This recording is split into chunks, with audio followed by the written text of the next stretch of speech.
agora não, eu tenho uma pergunta boa. Eu queria que você falasse, Franklin, a respeito dos salmos imprecatórios, se eles podem ser orados hoje pela igreja. Ok.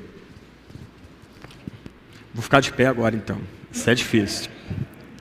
Não dá para ficar relaxado. A maior parte da gente nunca provou uma tormenta como aquelas pessoas que oraram nos salmos imprecatórios. Então é fácil a gente, talvez infectado pela teologia liberal, achar os salmos imprecatórios bárbaros, sujos, violentos demais. Qual o contexto, por exemplo, do Salmo 137? Vamos ler aqui para ficar escandalizado um pouquinho. Para quem é que acha que a fé cristã é esmilinguido, ursinho carinhoso, né? Então, lembra do ursinho? Então, exatamente. Negócio fofinho, bonitinho, né? Vou fazer uma leitura rápida dele e quero fazer alguns comentários então. Às margens dos rios da Babilônia, nós nos assentávamos e chorávamos, lembrando-nos de Sião. Nos salgueiros que lá havia, pendurávamos as nossas harpas, pois aqueles que nos levaram cativos nos pediam canções, e os nossos opressores que fôssemos alegres, dizendo: entoai-nos alguns dos cânticos de Sião. Como, porém, haveríamos de entoar o canto do Senhor em terra estranha?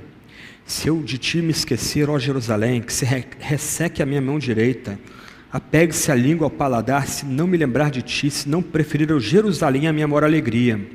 Contra os filhos de Edom, lembra-te, Senhor, no dia de Jerusalém, pois diziam: arrasai até os fundamentos.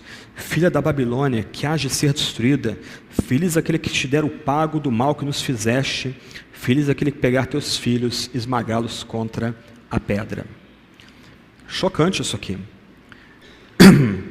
Mas por que foi feita essa oração? Jerusalém é a cidade que Deus ama. Jerusalém era a cidade onde Deus colocou seus olhos. Jerusalém era a cidade onde Deus levou Salomão a construir um templo. Jerusalém era a cidade onde o culto era prestado. Nós temos uma seção bem longa nos Salmos, chamados Salmos de peregrinação, Salmos de romagem, Relau, que é chamado esses salmos, né, vão do Salmo 120 até o Salmo 134. Esses salmos eram cantados quando o povo ia para Jerusalém. Não sei quem já foi para Israel, quando você vai para Jerusalém, você sobe, são quase 700 metros acima do nível do mar.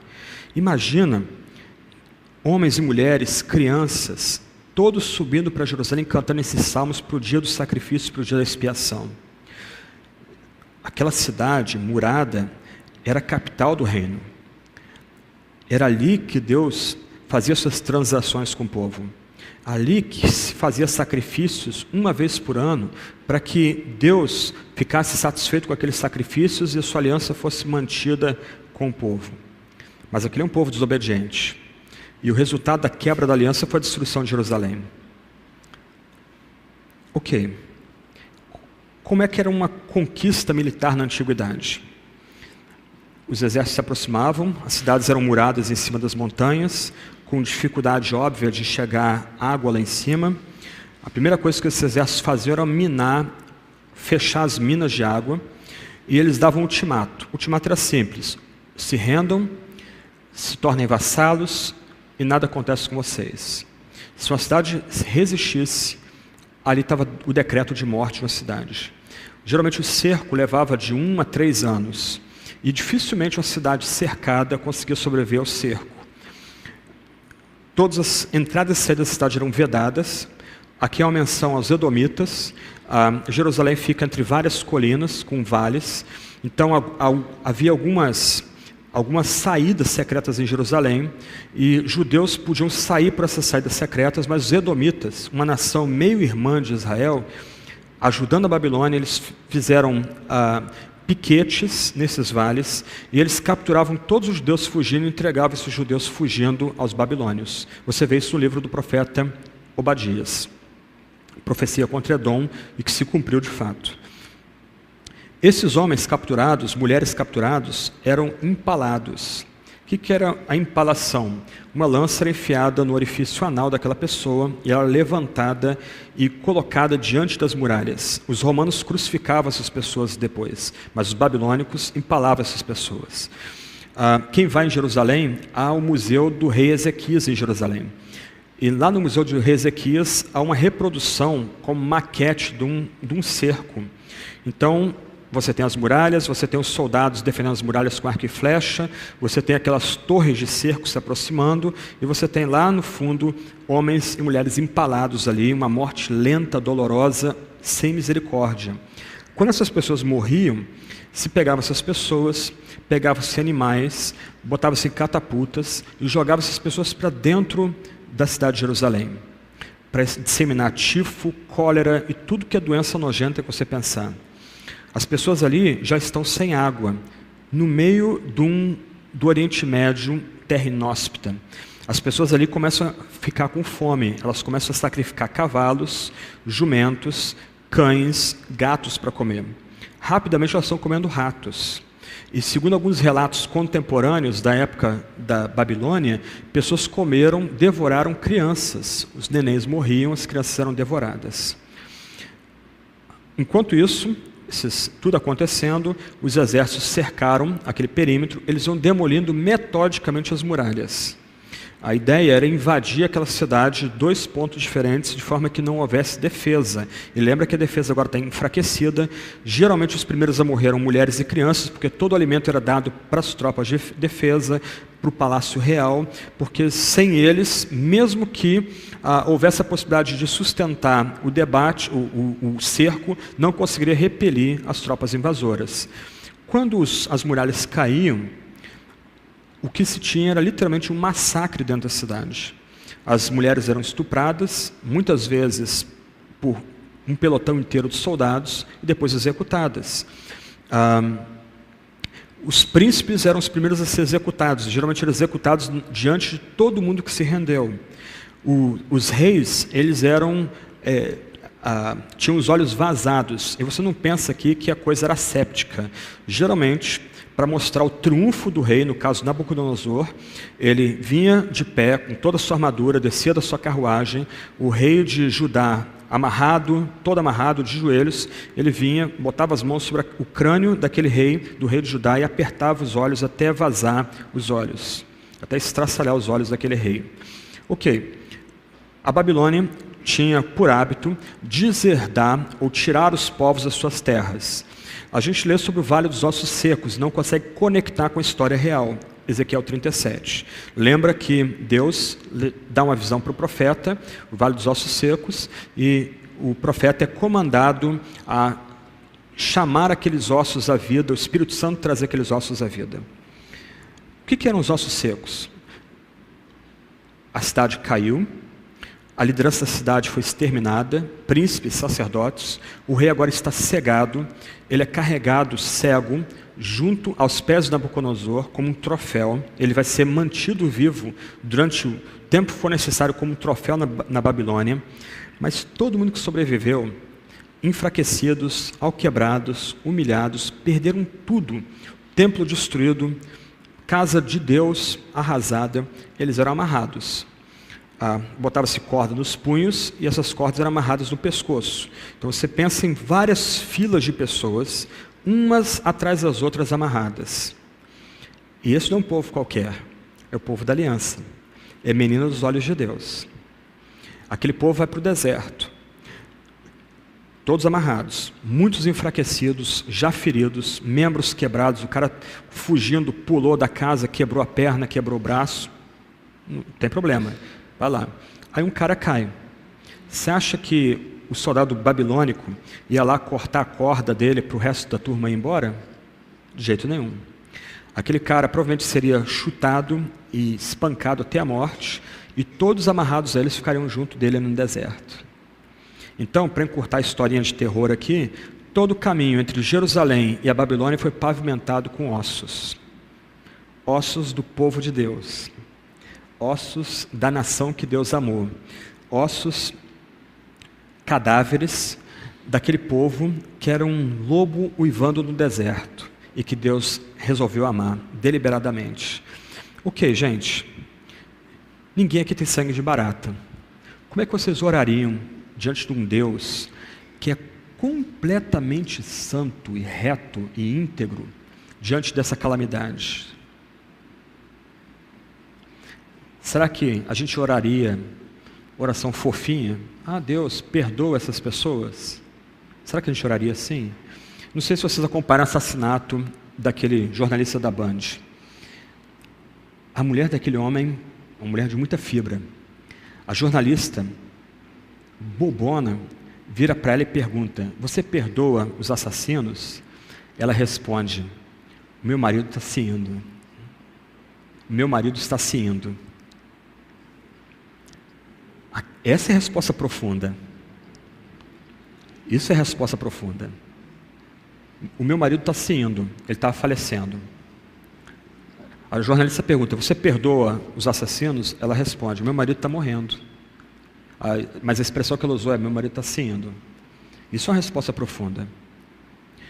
Diante de um Deus que é todo santo, um Deus que é completamente reto e íntegro. Lembra de Abacuque, que Abacuque é mesmo pano de fundo aqui. Um Deus que é tão puro de olhos que não pode suportar o mal. Como é que nós oraríamos vendo uma nação ímpia destruindo fortaleza, humilhando pessoas porque adora o seu próprio poder, mulheres sendo estupradas na rua e ninguém pode defender, homens sendo mortos, gente sendo levada cativa? Como é que nós oraremos a um Deus que é reto? Nota que eles não pedem que Deus dê força para que eles façam a vingança, mas eles clamam para que Deus retribua segundo as obras deles. A linguagem aqui de pegar uma criança e estraçalhar na pedra é uma linguagem muito forte, mas a ideia aqui, mais profunda, é que o salmista ora para que aquele povo seja apagado, e a oração foi respondida. Isso que é o mais impressionante. Você pesquisa sobre Edom depois, no 2º século depois de Cristo, Edom sumiu. Petra, quem já foi lá em Israel, passou por lá. 2º século depois de Cristo, Petra desapareceu. Já não tinha lá, ficou as cidades, mas ninguém dentro dela. Aí você lê o livro de Obadias, um livro pequenininho, tendo isso em mente. Babilônia. Aí você vai para Daniel, versos 24 a 31. Olha que fim melancólico da Babilônia aí. O grande império da época arrasou o Egito, arrasou Judá, destruiu a Síria. Olha o fim deles aí.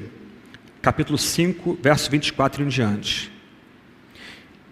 Então da parte dele foi enviada aquela mão que traçou essa escritura.